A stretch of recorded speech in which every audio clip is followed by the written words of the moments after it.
Tere kõigile, eetris on nädala uudised. Samal ajal kui Venemaa ja Ukraina jätkavad rekordarvu droonide saatmist üle oma piiri, mis toimub nüüdseks igaõhtuste õhurünnakutena, on Moskva märkimisväärselt suurendanud oma maapealset pealetungi, teatades nädalavahetusel, et on alustanud esimest korda enam kui 3 aastat kestnud sõja jooksul edasitungi Ukrainat Dnipropetrovski oblastisse, mis tähistab märkimisväärset territoriaalset eskaleerumist takerdunud rahuläbirääkimiste ajal. Venemaa endine president Dmitri Medvedev ütles, et edusamm on Zelenski valitsusele hoiatus aktsepteerida kohapealset reaalsust. Sotsiaalmeedia avalduses öeldi täies mahus, et need, kes ei taha läbirääkimistel sõja tegelikkust tunnistada, saavad kohapeal uue reaalsuse osaliseks. Samal ajal avaldas Venemaa armee fotod, mis näitavad vägesid heiskamas Venemaa lipu Zorja küla kohalt Donetski oblastis Dnipropetrovski oblasti sisepiiri lähedal, keset läände suunatud pealetungi. Venemaa kaitseministeerium teatas pühapäeval, et tankiüksuse väed on jõudnud Donetski rahvavabariigi läänepiirile ja jätkavad pealetungi Dnipropetrovski oblastis. Hiljutine laste tervisekaitseorganisatsiooni Children's Health Defense aruanne paljastab murettekitava mustri. Aastatel 2013–2022 kiitis USA Toidu- ja Ravimiamet FDA heaks 100 ravimeid ilma piisavate tõenditeta nende efektiivsuse kohta. Kokku 429 uuest ravimist 73% vastanud 4 põhilisele efektiivsuskriteeriumile. Eriti murettekitav on see, et 123 uuritud vähiravimist vastas kõigile kriteeriumitele vaid 2,4% ja 23% ei vastanud ühelegi. Probleemi mõjuta ainult USA'd. FDA ei ole pelgalt riiklik asutus, vaid ka globaalne teerajaja. Selle heakskiidud kehtestavad standardid ja paljud riigid kas võtavad need otsa omaks või kasutavad neid kiirendatud menetluste alusena. See kehtib eriti erakorraliste juhtumite, uuenduslike ravimeetodite või poliitselt tundlike ravimite puhul.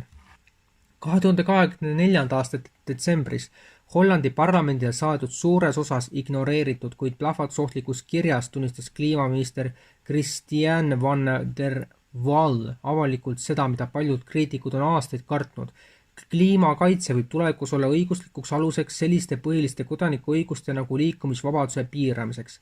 Viide üldisele huvile, mida kunagi koroona aastatel kasutati sulgemiste, komandanditundide ja kogunemiskeeldude õigustamiseks, on nüüd tagasi, seekord kliima nimel. Sõnastus on kuiv, juriidselt korrektne, aga sisu plahvatusohtlik.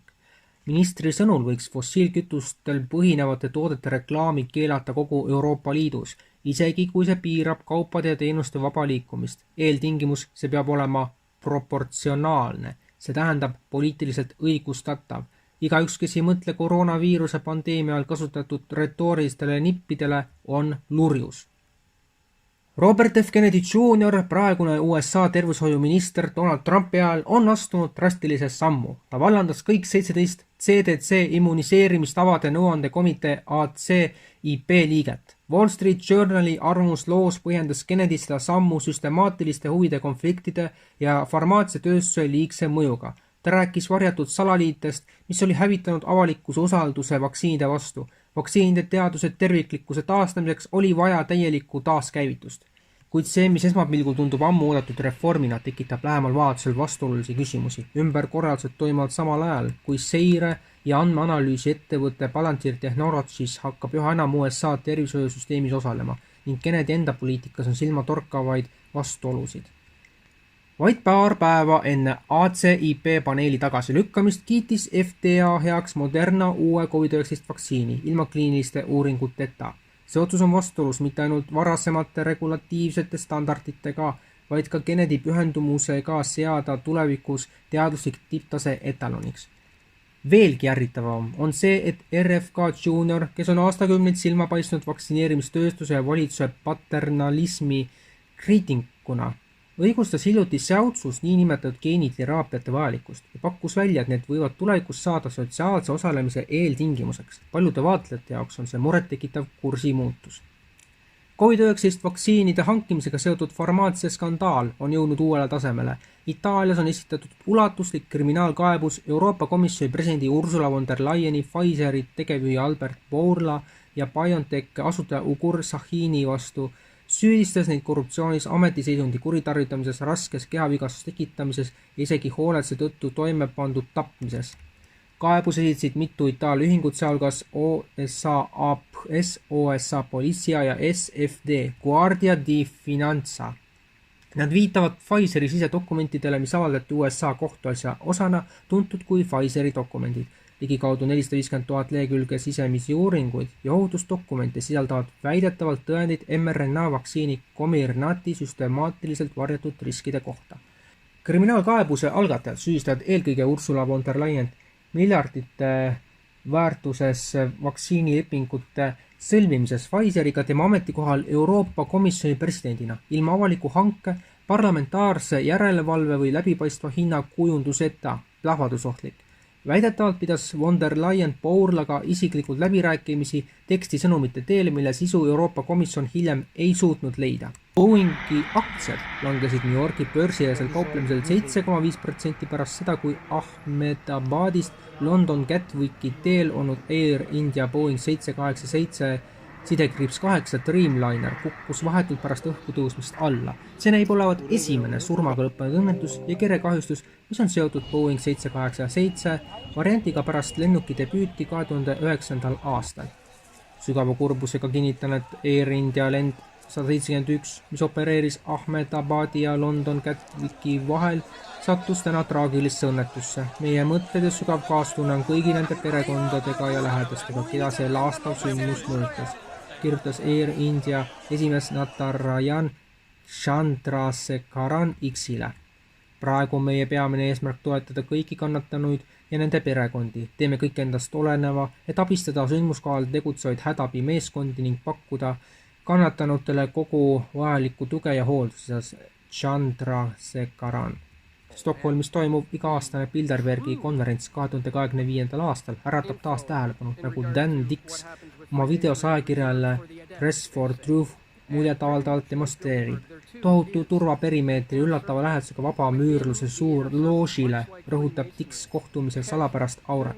Tema reportaaž, mis toob esile ka hotelli keskset asukohta Stockholmi võimukeskuses ja selle paralleele vabamüürlusega, pakub põneva ülevaate sündmusest, mida endiselt varjab saladuse loor ja spekulatsioonid.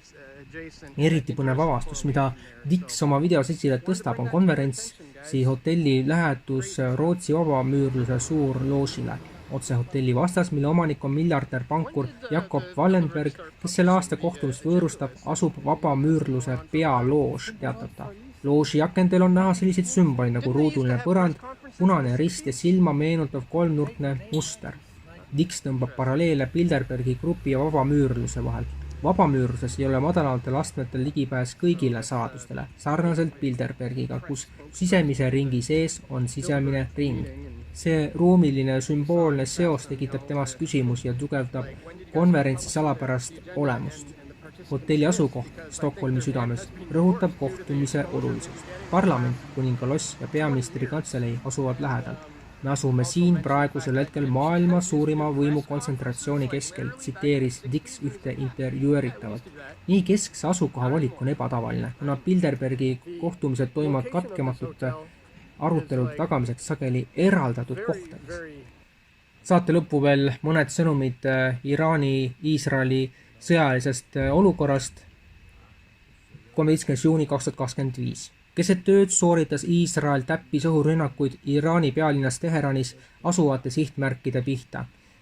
Sõjaline eskaleerumine põhjustas tõsiseid häireid maailma turgudel ja võib olla alles palju suurema konflikti algus. Iisrael kuulutas rünnakud enesekaitseks. Väidetavalt tabati tuumarajatisi, raketiplatvorme ja juhtimiskeskusi Teherani suurlinna piirkonnas, kuid ettekujutus, et Iisrael tegutses täiesti iseseisvalt, on illusioon. Ilma Ameerika Ühendriikide logistilise, luure ja poliitilise toetuseta oleks selline rünnak vaevalt mõeldav. Iraani ümbritsev piirkond on täis USA sõjaväebaase Kataris, Bahreinis, Kuveidis, Saudi Araabias, Araabia Ühendemiraatides, Iraagis, Jordaanias, Omaanis ja Türgis. Igaüks, kes ründab sellist riiki nagu Iraan, teeb seda selle infrastruktuuri varjus või isegi selle kaudu. Turureaktsioon oli äge ja ühemõtteline. Hirm piirkondliku sõja ees vallandas põgenemise turvalistesse varjupaikadesse. Näiteks USA aktsiafutuuride hinnad langesid koguni 1,7%, kulla hind tõusis üle $3400 untsi kohta, nafta hind tõusis lausa 8%, valitsuse võlakirjad ja klassikalised kriisivaluutad, näiteks jeen, tõusid märkimisväärselt. Ning kartes tagasilööke ja kättemaksu ning olles Gaza sõja tõttu juba niigi maailmas väga ebapopulaarne, teatas Iisrael reedel, et sulgeb oma saatkonnad üle maailma, käskides välisriikide kodanikel olla valvsad ja mitte näidata avalikes kohtades juudi või Iisraeli sümboleid. Avaldused avaldas välisministeerium ja neid haaras enda kätte Reuters, kes kirjeldas üksikasju väidete kohta, et Iisrael ei osuta konsulaarteenuseid ja kutsus kodanikke üles tegema koostööd kohalike julgeolekuteenistustega, kui nad seisavad silmitsi vaenuliku tegevusega. Iisraeli esindused üle maailma suletakse ja konsulaarteenuseid ei osutata, kinnitas Iisraeli välisministeerium.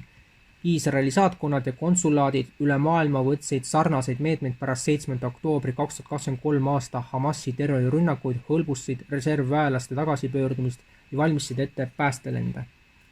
Head vaatajad, seoses Iisraeli-Iraani sõjalise olukorraga tuleb täna hilisõhtul ka erisaade, kus me võtame peamised sündmused 3 viimase päeva jooksul kokku. Mis kell see täpselt juhtub, seda me praegu veel ei hakka spekuleerima, aga oletatavalt 19. õhtul. Me anname sellest umbes tunni jagu ette Eesti Est-portaalis ka teada.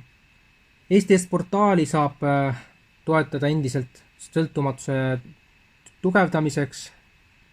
Rekvisiidid on siis Mihkel Johannes Paimla, EE 4077000008496547.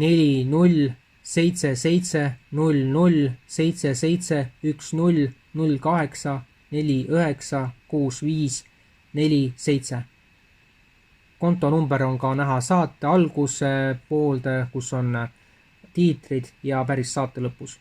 Aga selline oli meie uudistesaade, nagu öeldud, täna hilisõhtul veel eriväljaanne, mille kellaaega me kindlasti ka ette anname teada. Head päeva jätku!